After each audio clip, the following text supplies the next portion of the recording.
Welcome back to part 3 of chapter 18. In this video, we're covering section 18.3 on T lymphocytes and cellular immunity. By the end of this video, you should be able to 1. Describe the process of T cell maturation and the 3 steps of thymic selection. 2. Explain how T cell receptor diversity is created. 3. Compare and contrast the major classes and subtypes of T cells. And finally, explain how superantigens cause unregulated T cell activation. Cellular immunity focuses on intracellular pathogens, especially viruses that are hidden inside host cells where antibodies cannot reach them. And this arm of immunity is driven by T lymphocytes, also known as T cells. T cells can also help coordinate the entire adaptive immune response, including the humoral and cellular responses. And the micrograph shown on this right side shows a T lymphocyte with membrane projections that can increase surface area and help it interact with other cells. All blood cells, including red blood cells, our white blood cells, and platelets, they all come from hematopoietic stem cells found from or in the red bone marrow. And T cells begin as lymphoid precursors called lymphoblasts, but then they leave the bone marrow and they travel through the bloodstream to the thymus.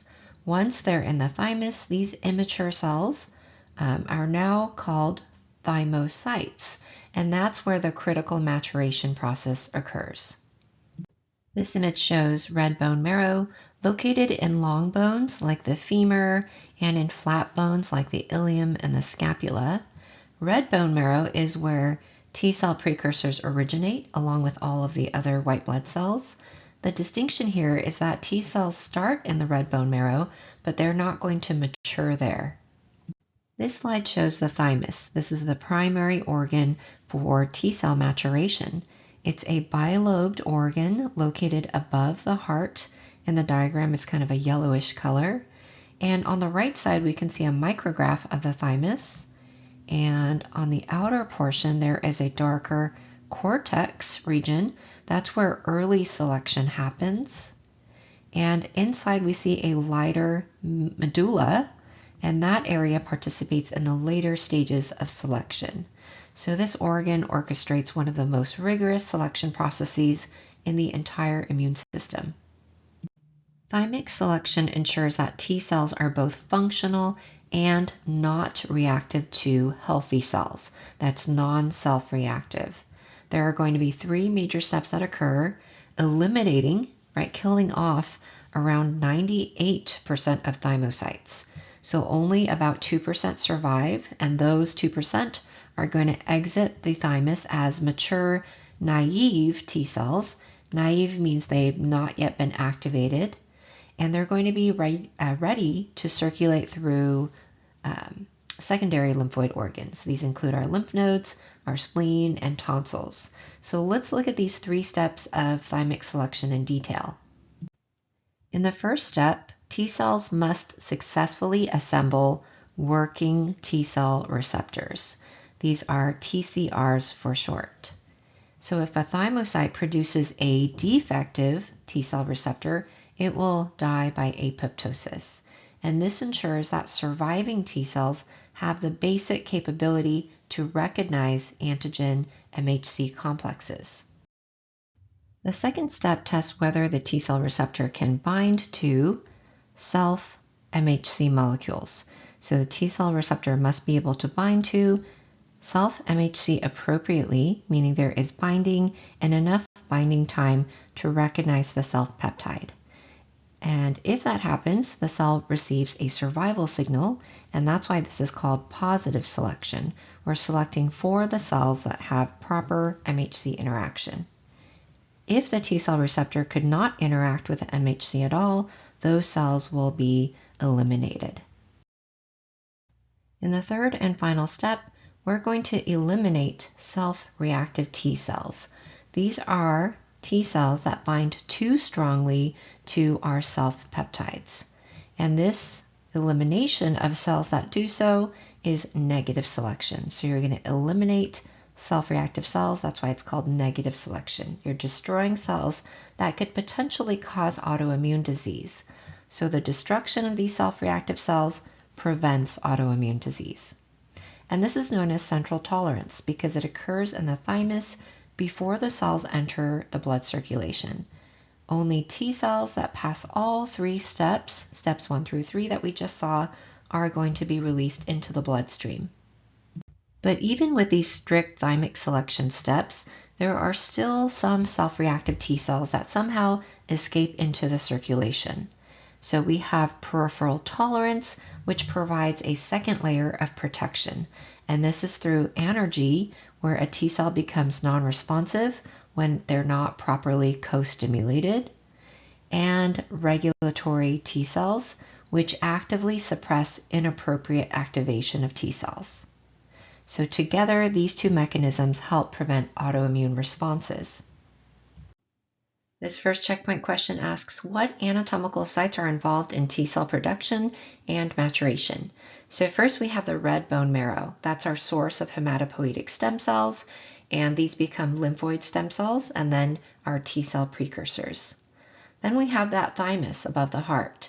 This is the site of T cell maturation, where immature T cells called thymocytes are going to go through those 3 rounds of selection in the cortex and medulla of the thymus.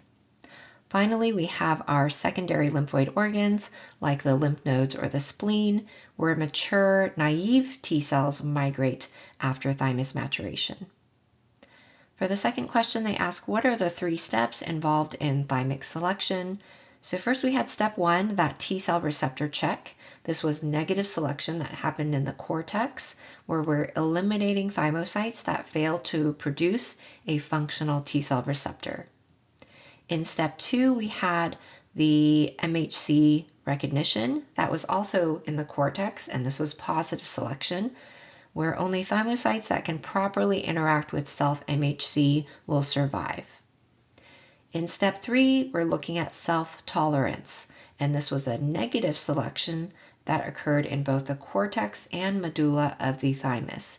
And this eliminates self-reactive T cells to ensure that those T cells do not attack our own body healthy cells. For the third question, they ask, why are central tolerance and peripheral tolerance important? What do they prevent? So central tolerance occurs in the thymus, and that's during that negative selection, where we're getting rid of or eliminating T cells that strongly bind to self-peptides, and this prevents autoimmune disease.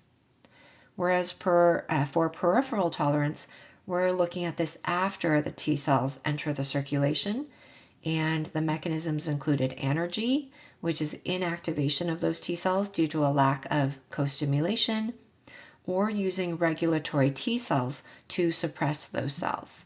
And this prevents the activation of any self-reactive T cells that somehow escaped that thymic selection, and also prevents the overactivation of the immune system.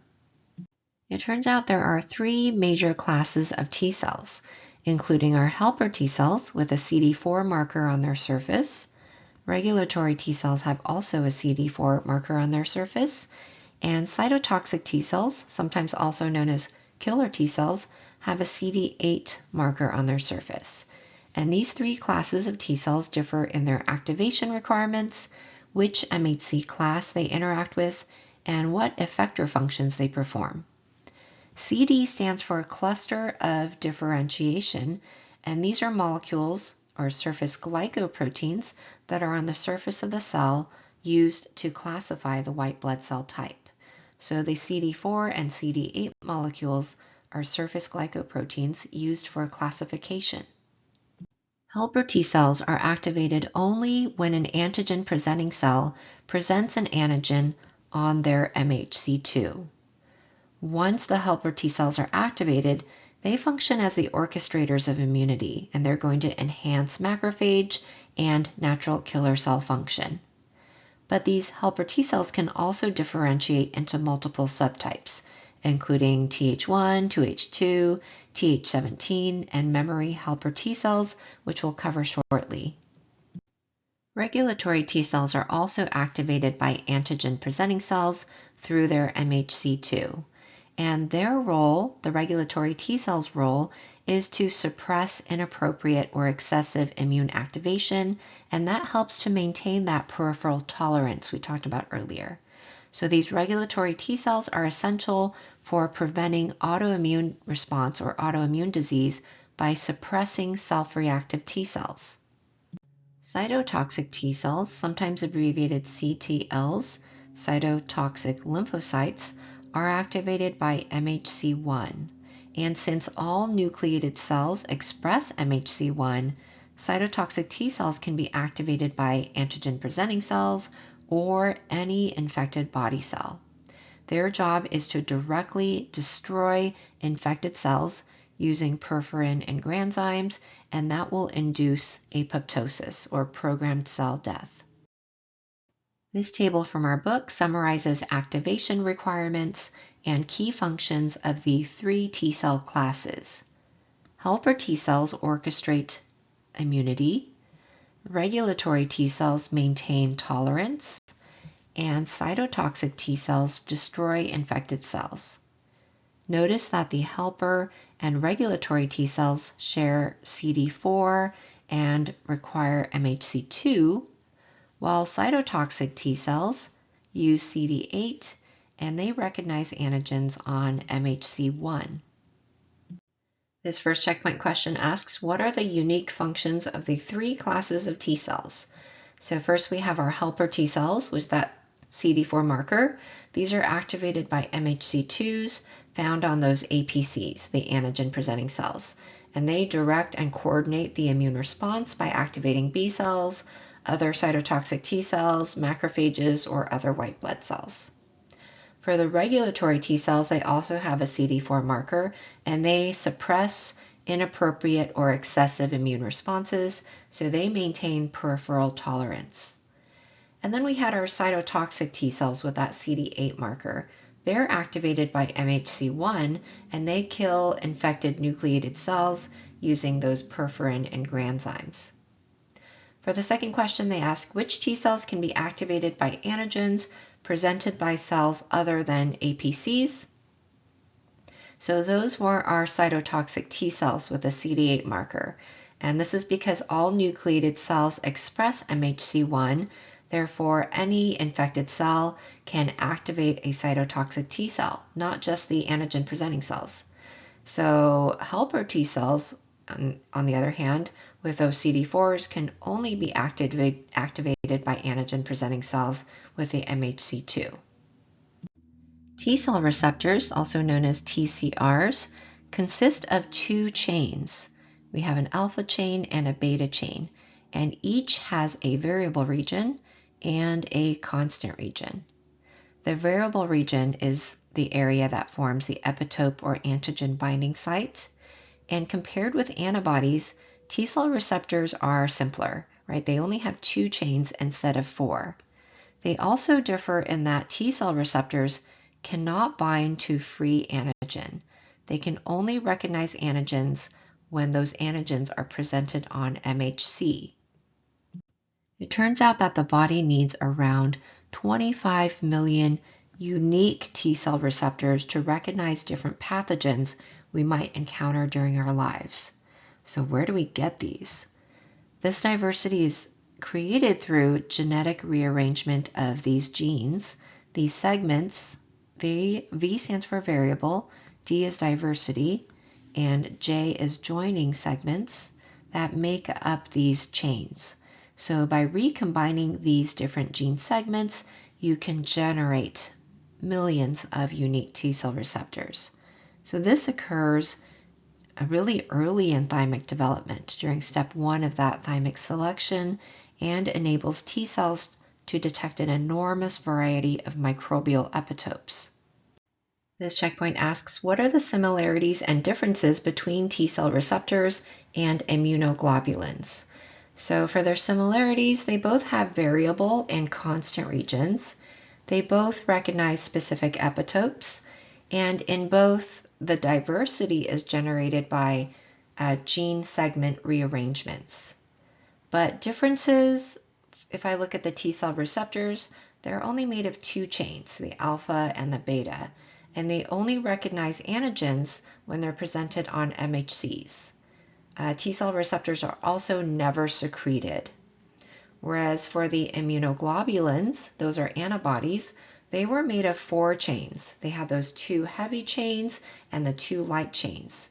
And for immunoglobulins, they could bind to free antigens, and some of them could be secreted by cells we're going to learn about later called plasma cells. For the second question, what process is used to provide millions of unique T cell receptor binding sites? We said this is due to genetic rearrangement of the V, D, and J gene segments found in those chains. So this occurs during early thymocyte development and produces enormous T cell receptor diversity. This slide shows how a naive helper T cell becomes activated. Activation requires T cell recognition of a foreign epitope on MHC2. So here I see a dendritic cell, that's one type of antigen presenting cell, holding out an antigen that it's processed using its MHC2, and I can see the T cell receptor is recognizing that foreign epitope. Then we're going to have CD4 binding to MHC2. So let me erase that part so I can see it more clearly. Eraser. And then if you look at the red, that is the CD4. It's also now interacting with the MHC2. Then cytokines are going to be released from both the antigen presenting cell and the T cell, and that will activate the helper T cell.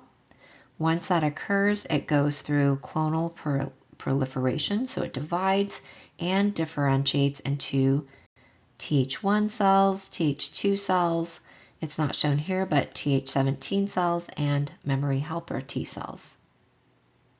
And each helper T subtype has a distinct role.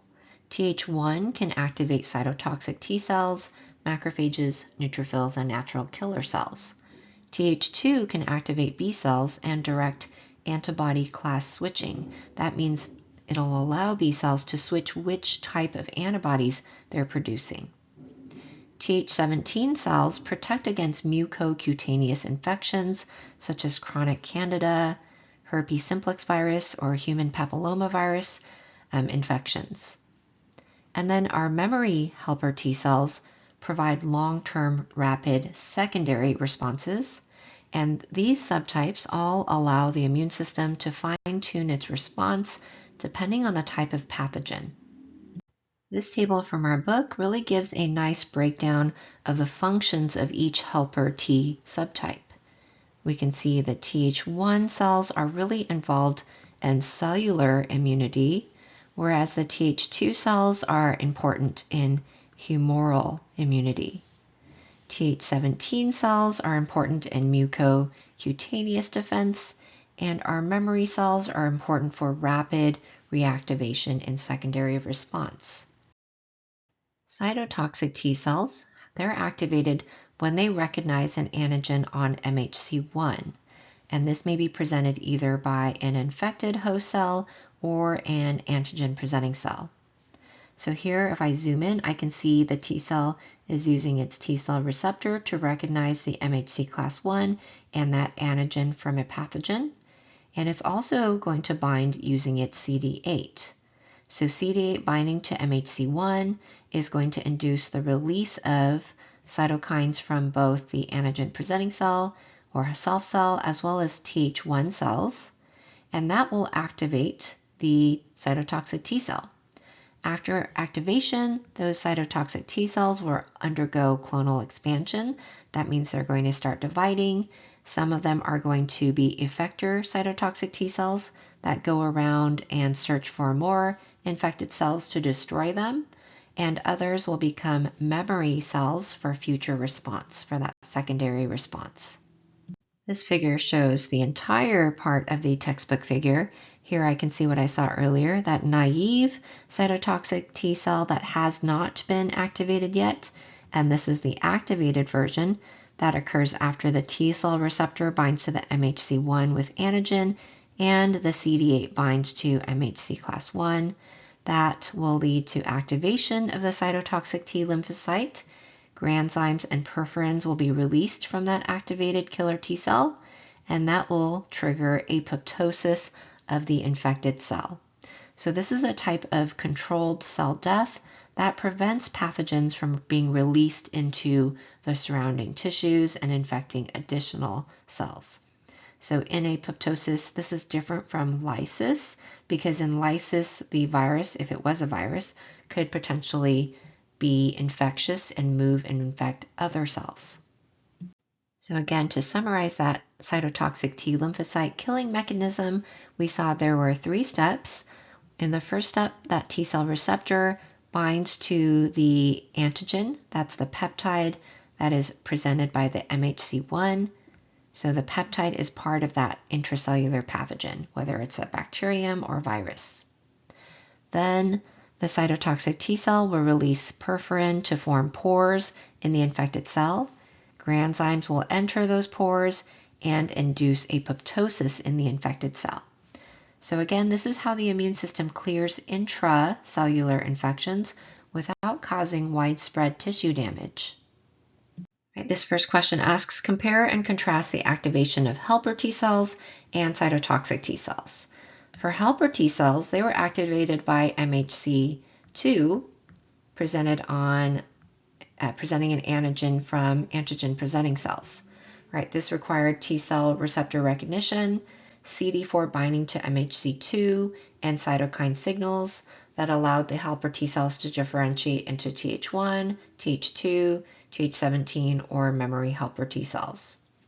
For the cytotoxic T cells, they were activated by MHC1, and the antigen could be presented by antigen-presenting cells or any infected nucleated cell. So this also required T cell receptor recognition, but then also CD8 binding to MHC1, cytokines from Th1 cells, and the outcome was the cells, cytotoxic T cells, differentiated into effector CTLs and memory CTLs, where CTL is cytotoxic T lymphocyte. The second question asks, what are the different functions of those helper T cell subtypes? We said Th1 activates cytotoxic T cells, macrophages, neutrophils, and natural killer cells. The Th2 activates B cells and also allows B cells to class switch the antibodies they produce. Th17 cells are important for defending the mucous membranes, and memory helper T cells are important for secondary responses. The third question asks, what is the mechanism of CTL-mediated destruction of infected cells? We saw that the T cell receptor binds to the antigen, which is presented on the MHC1. CD8 will also bind to MHC1. And then the activated cytotoxic T lymphocyte will release perforin to create pores in the infected cell. Granzymes will enter through those pores and trigger apoptosis. And that infected cell will be destroyed without releasing infectious particles. We've seen superantigens before. These are toxins that cause massive, unregulated activation of T cells. They can be produced by Staphylococcus aureus through their toxic shock syndrome toxin or through their enterotoxins. These act as superantigens. Streptococcus pyogenes can also release superantigens, as can some viruses like Epstein-Barr virus or cytomegalovirus. These superantigens bind MHC2 and T cell receptors at their beta chain, and this is outside the normal epitope binding site, which would be like around here. So this is binding outside of that normal epitope site. This bypasses usual binding specificity and triggers the release of a massive amount of cytokines. We call that a cytokine storm. That can lead to shock and organ failure. Here's a closer look at that binding. So here's my antigen presenting cell holding out an epitope. That's part of the pathogen that it's processed. Here's my T cell receptor, my CD4 receptor. They are normally binding together to activate the T cell. But for the superantigen, you can see it's binding outside of that normal epitope region. That results in that cytokine storm. So what are examples of superantigens? These can be produced by Staphylococcus aureus, like toxic shock syndrome, toxin 1, or enterotoxins. They can also be produced by Streptococcus pyogenes. They produce a lot of different types of exotoxins or viruses. How does a superantigen activate a helper T cell? So the superantigen binds outside of the normal antigen binding site. It simultaneously binds the MHC2 on the antigen presenting cell and the beta chain of the T cell receptor on a helper T cell. That bypasses normal antigen specificity and forces the T cell to activate non-specifically. So it's an extreme activation. What effect does a superantigen have on a T cell? We saw that this causes massive uncontrolled activation of helper T cells, resulting in a cytokine storm. This can lead to severe systemic inflammation, can cause fever, shock, organ failure, or toxic shock syndrome.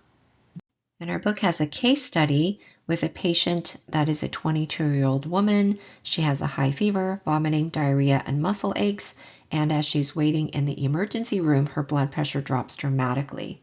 So this turned out to be due to toxic shock syndrome toxin from S. aureus, which was acting as a superantigen and causing those signs and symptoms. She was treated with antibiotics and supportive care, including these fluids and blood pressure management.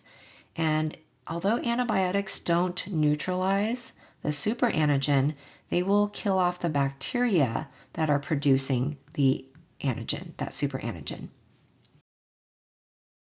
All right, to summarize this section, we saw that T cells undergo rigorous maturation steps in the thymus. T cell receptor diversity comes from that VDJ gene recombination. T cells differentiate into helper, regulatory, or cytotoxic T cell types.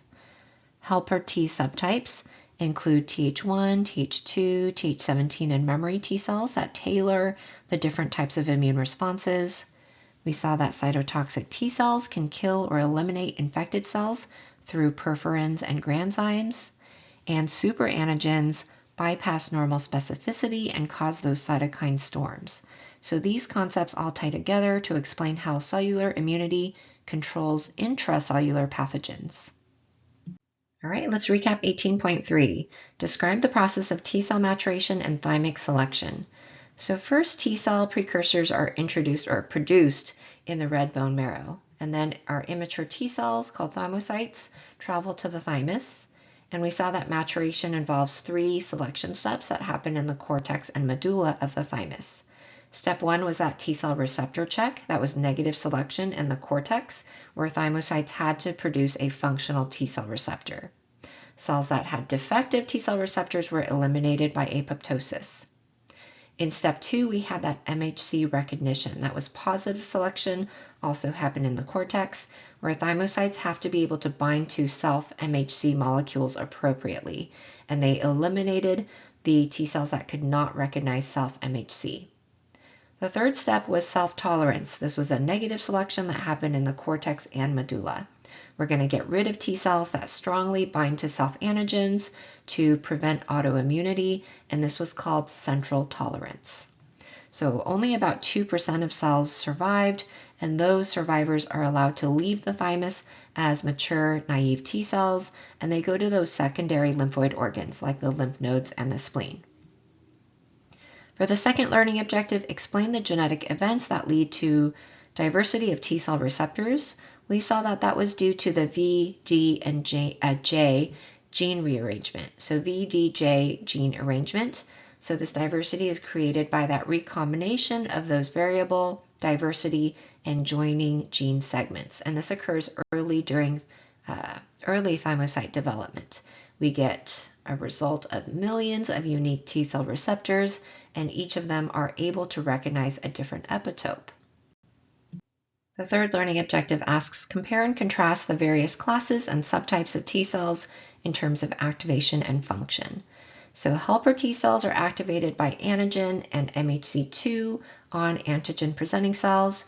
We saw this requires T cell recognition, CD4 binding, and cytokines. And this helps coordinate and regulate our immune responses, like activating cytotoxic T cells, B cells, macrophages, or natural killer cells. For the subtypes, we had Th1 that activates killer T cells, macrophages, neutrophils, and natural killer cells. Th2 activates the B cells and stimulates that antibody class switching. Th17 protected mucosal surfaces, and memory helper T cells for secondary response. For our regulatory T cells, they were activated by MHC2 and antigen, and their job is to suppress inappropriate immune activation and maintain peripheral tolerance, so preventing autoimmunity in the periphery. For the cytotoxic T cells, they were activated by antigen and MHC1 that were on the surface of APCs or infected cells, and they also require cytokines. Their job is to kill infected nucleated cells using those perforin and granzymes. They can also generate memory T cells, memory cytotoxic T cells for secondary response. For the last learning objective, explain the mechanism by which superantigens affect unregulated T cell activation.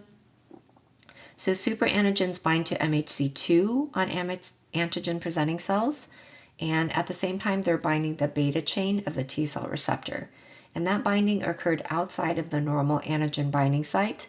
There was no correct antigen specificity required, and the result was a massive uncontrolled activation of helper T cells that resulted in a cytokine storm and signs and symptoms like fever, inflammation, shock, organ failure. That takes us to the end of our third part of Chapter 18 on T cells. So in our next video, we're going to focus on B cell activation.